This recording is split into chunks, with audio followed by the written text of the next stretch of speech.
If you suffer from allergies, you may be dreading the beautiful spring weather coming our way.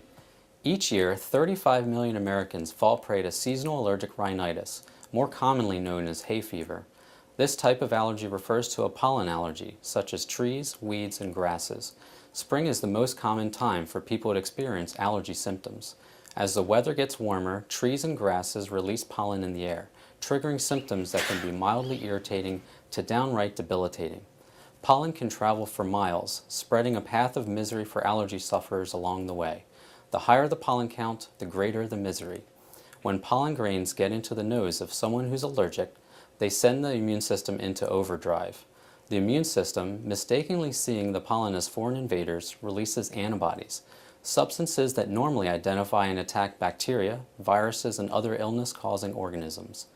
The antibodies attack the allergens, which leads to the release of chemicals called histamines into the blood. Histamines trigger the runny nose, itchy eyes, and other symptoms of allergies.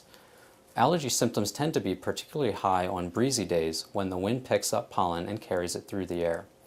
Rainy days, on the other hand, cause a drop in the pollen counts because the rain washes away the allergens. Typical allergy symptoms include sneezing, runny nose, nasal congestion, itching nose and/or throat, and postnasal drip. Many people ask me if there is an easy way to tell the difference between a cold and an allergy. The symptoms can be very similar, but with some important differences. Itching of the nose and throat is common with allergies, but not colds. The mucous membranes inside the nose are most often swollen and pale in color with allergies, whereas with a cold, the nasal mucosa is usually bright red. Colds last 7 to 10 days. Allergies can last an entire season. Make an appointment with your doctor if you suspect you have allergies. He or she can rule out a viral or bacterial infection, and if an allergy is suspected, can discuss treatment options. There is no reason to suffer unnecessarily with allergies, and while there is no magical cure for spring allergies, there are a number of ways to combat them, from medication to environmental controls.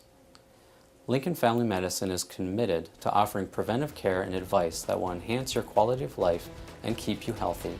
Call 738-0660 for more information.